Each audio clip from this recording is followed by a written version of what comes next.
नमस्कार, ये आकाशवाणी पटना है। अब आप अभिषेक दास से प्रादेशिक समाचार सुनिए। पहले मुख्य समाचार। प्रदेश में पिछले 24 घंटों के दौरान कोरोना संक्रमित 51 मरीजों को उपचार के बाद दी गई छुट्टी, स्वस्थ होने की दर 54% पर पहुंची। कोरोना संदिग्धों की पहचान के लिए चलाए जा रहे अभियान के तहत अब तक 10,39,00,000 से अधिक लोगों का हुआ स्वास्थ्य सर्वेक्षण। देश के अलग अलग हिस्सों से 12 रेलगाड़ियों से 14,245 लोग बिहार पहुंचे। कल विभिन्न स्टेशनों पर पहुंचेगी 17 ट्रेन। और क्वारंटीन सेंटर से मिल रही शिकायतों के बाद राज्य सरकार के निर्देश पर गुणवत्तापूर्ण भोजन उपलब्ध कराने के लिए हर केंद्र पर कमेटी का हुआ गठन। अब समाचार विस्तार से। प्रदेश में पिछले 24 घंटों के दौरान कोरोना संक्रमित 51 लोगों को अस्पतालों से छुट्टी दे दी गई है। राज्य में कोविड-19 संक्रमित लोगों के स्वस्थ होने की दर 54% पर पहुंच गई है। स्वास्थ्य विभाग के प्रधान सचिव संजय कुमार ने बताया कि अब तक 318 लोग संक्रमण मुक्त हो चुके हैं। बक्सर से सबसे अधिक 54 मरीजों को इलाज के बाद छुट्टी दी गई है। मुंगेर के 43, रोहतास के 40, नालंदा के 35, सिवान के 26, कैमूर के 25 और पटना के 21 लोग स्वस्थ हो चुके हैं। प्रधान सचिव ने बताया कि आज प्रदेश में कोविड-19 के 10 नये मामले सामने आए हैं। मुजफ्फरपुर और अरवल से 3-3, नालंदा से 2 और शेखपुरा तथा सिवान के 1-1 व्यक्ति को कोरोना पॉजिटिव पाया गया है। संक्रमितों की संख्या बढ़कर 589 हो गई है। मुजफ्फरपुर जिले में कोविड-19 का पॉजिटिव मामला सामने आने के साथ ही 37 जिले संक्रमण की चपेट में आ चुके हैं। हालांकि सुपौल के जिस युवक को कल कोरोना पॉजिटिव पाया गया था, उसका अभी सहरसा में इलाज चल रहा है। स्वास्थ्य विभाग के प्रधान सचिव ने बताया कि दूसरे राज्यों से बिहार लौटे 96 लोगों को पॉजिटिव पाया गया है। संक्रमण से अब तक प्रदेश में 5 लोगों की मौत हो चुकी है। इधर देश भर में कोरोना संक्रमितों की संख्या बढ़कर 59,662 हो गई है। इनमें से 17,847 मरीज स्वस्थ हो चुके हैं, जबकि 1,981 लोगों की मृत्यु हुई है। स्वास्थ्य मंत्रालय ने कोविड-19 रोगियों को इलाज के बाद अस्पताल से छुट्टी देने के नए दिशा निर्देश जारी किए हैं। एक रिपोर्ट। नए दिशा निर्देशों के अनुसार बहुत हल्के और मामूली लक्षण वाले रोगियों को उनके स्वास्थ्य की स्थिति के अनुसार बिना कोविड परीक्षण के छुट्टी दे दी जाएगी। कोविड देखभाल केंद्र में भर्ती कराए गए बहुत हल्के और पूर्व लक्षण वाले लोगों के तापमान और रक्त में ऑक्सीजन अवशोषण पर नियमित नजर रखी जाएगी। लक्षण उभरने के 10 दिन बाद और 3 दिन से बुखार नहीं रहने पर रोगी को डिस्चार्ज कर दिया जाएगा। डिस्चार्ज करने से पहले इनके परीक्षण की जरूरत नहीं होगी। ऐसे रोगियों को अगले 7 दिन तक घर में अलग रहने की सलाह दी जाएगी। अगर बुखार, खांसी या सांस लेने में फिर कठिनाई होती है तो उन्हें कोविड देखभाल केंद्र या राज्य हेल्पलाइन नंबर या 1075 पर संपर्क करना होगा। संशोधित दिशा निर्देश के अनुसार मध्यम लक्षण वाले रोगियों के तापमान और ऑक्सीजन अवशोषण क्षमता पर नजर रखी जाएगी। अगर बुखार 3 दिन में ठीक हो जाता है और अगले 4 दिन तक रोगी में ऑक्सीजन अवशोषण स्तर 95% से अधिक बना रहता है तो रोगी को लक्षण उभरने के 10 दिन बाद छुट्टी दे दी जाएगी। गंभीर रोगियों को उनके पूरी तरह स्वस्थ होने और RT-PCR परीक्षण के बाद ही अस्पताल से छुट्टी दी जाएगी। समाचार कक्ष से मनीषा खन्ना। स्वास्थ्य मंत्री मंगल पांडेय ने कहा है कि प्रखंड स्तर पर स्वास्थ्य विभाग द्वारा बनाए गए केंद्रों में चिकित्सा की पूरी व्यवस्था की गई है। पटना में एक कार्यक्रम के बाद संवाददाताओं से बातचीत में उन्होंने कहा कि इन केंद्रों में कोविड-19 की प्रारंभिक जांच के सभी उपकरण उपलब्ध हैं। स्वास्थ्य विभाग का जो क्वारंटाइन सेंटर है, वहाँ हमारे जिम्मे उन मरीजों का स्वास्थ्य परीक्षण कराना है, उनका जांच कराना है और उस काम को स्वास्थ्य विभाग बेहतर तरीके से कर रहा है।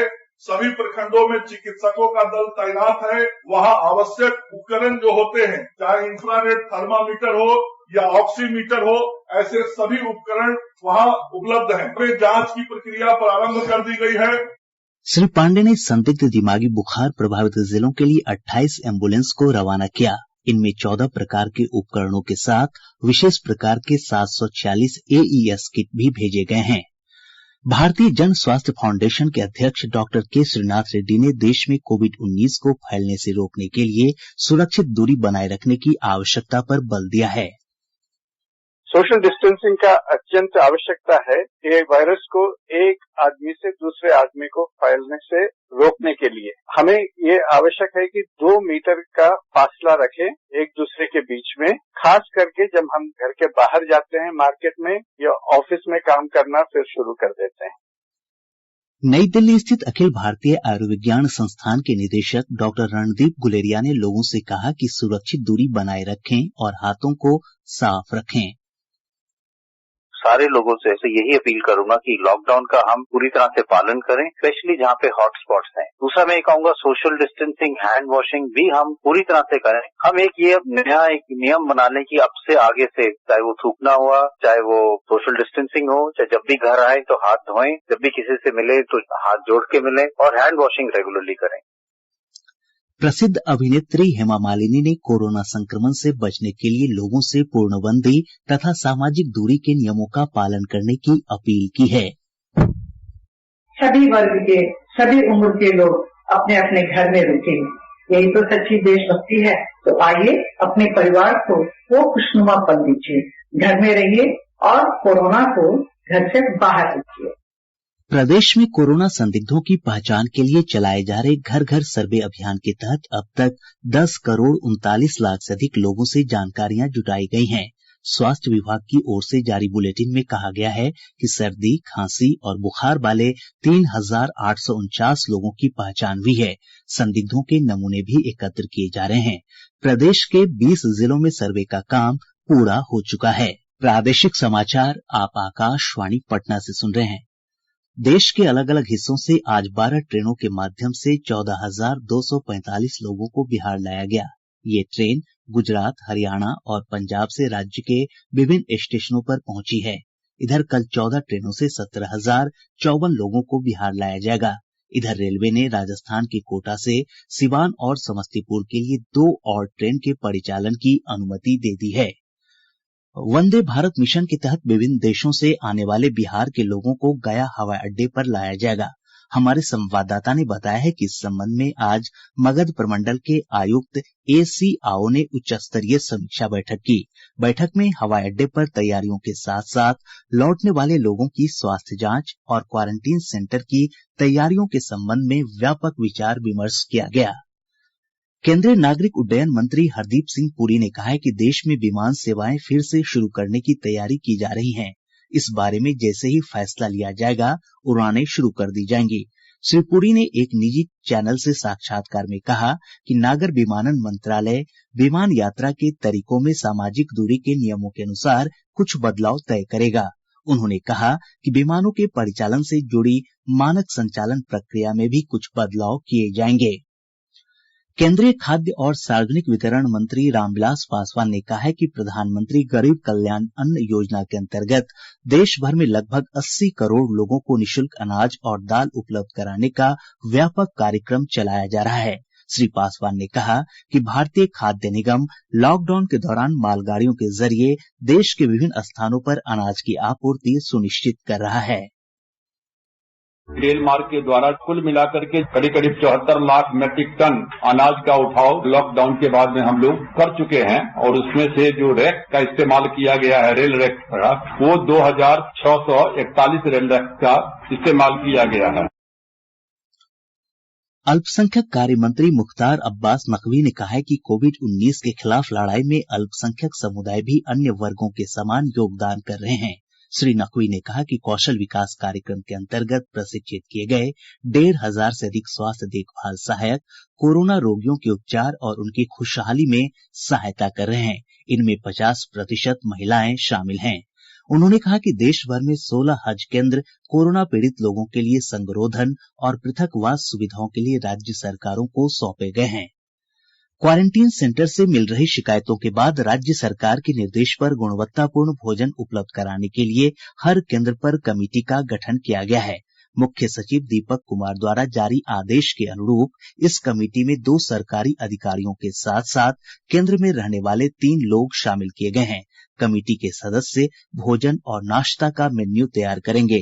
राज्य सरकार के निर्देश पर क्वारंटीन सेंटर में रहने वाले लोगों को सुबह 8:30 से 9 के बीच नाश्ता, दोपहर 1 बजे से 2 बजे के बीच भोजन, शाम 4 से 5 के बीच 1 गिलास दूध और रात 7 से 8 बजे के बीच भोजन उपलब्ध कराया जाएगा।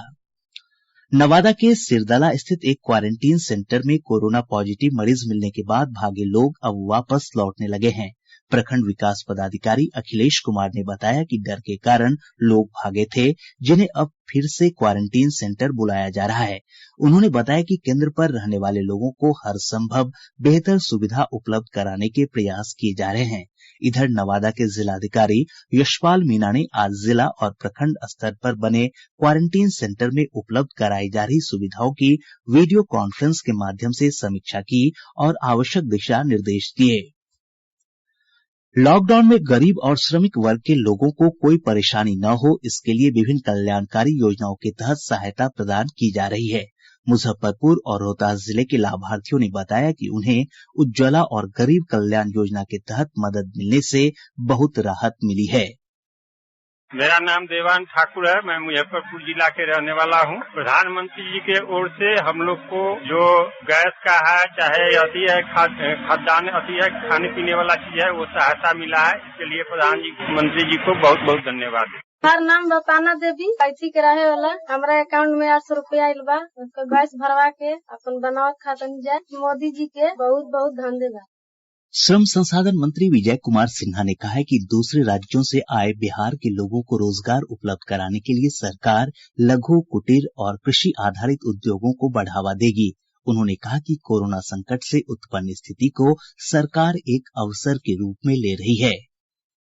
बिहार के लिए एक अवसर के रूप में भी है कि बिहार के श्रमिक, बिहार का नौजवान इस अवसर में अपने मेहनत और पसीने से एक नया भविष्य तय करेगा। बिहार के श्रमिक, बिहार के नौजवान दूसरे राज्य को जा करके उसके सूरत को बदल दिया, उसको विकसित राज्य की श्रेणी में लाके खड़ा कर दिया। बिहार का नौजवान संकल्पित हो जाएगा तो बिहार फिर से नंबर 1 राज्य बनेगा। हमको लघु, कुटीर उद्योग और एग्रीकल्चर पर आधारित उद्योग को बढ़ावा देने के लिए मानसिक तौर पर तैयार होना है। सरकार इसके लिए पूरा सहयोग करने के लिए भी खड़ा है। प्रदेश में लॉकडाउन उल्लंघन के मामले में अब तक 1961 लोगों को गिरफ्तार किया जा चुका है। वहीं 1937 प्राथमिकियां दर्ज की गई हैं। पुलिस मुख्यालय से प्राप्त जानकारी के अनुसार 63,306 वाहनों को जब्त किया गया है। वहीं लगभग 14 करोड़ 30 लाख रुपए की राशि जुर्माने के रूप में वसूली गई है। लॉकडाउन के दौरान प्रदेश में साइबर अपराध की घटनाओं में बढ़ोतरी देखी जा रही है। पुलिस महानिदेशक गुप्तेश्वर पांडे ने कहा कि ऐसे अपराधों पर अंकुश के लिए थाना स्तर पर साइबर सेल काम कर रहा है। साइबर क्राइम हो रहा है, पूरे देश में हो रहा है, उस पर हम लोग की नजर है। उसके लिए बिहार के सभी जिलों में अलग से साइबर सेल का गठन किया गया है, जिसमें एक्सपर्ट लोग, जो टेक्निकल एक्सपर्ट हैं, वो भी 3-4 रहते हैं और पुलिस के भी प्रशिक्षित लोग रहते हैं, करीब 10 की संख्या में। वो इस पर काम कर रहे हैं। केंद्र सरकार ने सोशल मीडिया पर वायरल उस ऑडियो मैसेज को खारिज कर दिया है जिसमें दावा किया गया था कि केंद्र कोविड-19 मरीजों के लिए राज्यों को 3 लाख रुपए प्रति मरीज उपलब्ध करा रहा है। सरकार ने इस खबर को निराधार बताया है। केंद्रीय स्वास्थ्य मंत्रालय ने स्पष्ट किया है कि सरकार का ऐसा कोई कार्यक्रम नहीं है। और अब अंत में मुख्य समाचार एक बार फिर। प्रदेश में पिछले 24 घंटों के दौरान कोरोना संक्रमित 51 मरीजों को उपचार के बाद दी गई छुट्टी, स्वस्थ होने की दर 54% पर पहुंची। कोरोना संदिग्धों की पहचान के लिए चलाए जा रहे अभियान के तहत अब तक 10 करोड़ 39 लाख से अधिक लोगों का हुआ स्वास्थ्य सर्वेक्षण। देश के अलग अलग हिस्सों से 12 रेलगाड़ियों से 14,245 लोग बिहार पहुंचे। कल विभिन्न स्टेशनों पर पहुंचेगी 17 ट्रेन। और क्वारंटीन सेंटर से मिल रही शिकायतों के बाद राज्य सरकार के निर्देश पर गुणवत्तापूर्ण भोजन उपलब्ध कराने के लिए हर केंद्र पर कमेटी का हुआ गठन। इसके साथ ही आकाशवाणी पटना से प्रसारित प्रादेशिक समाचार का ये अंक समाप्त हुआ। घर में रहिए, सुरक्षित रहिए और सुनते रहिए आकाशवाणी।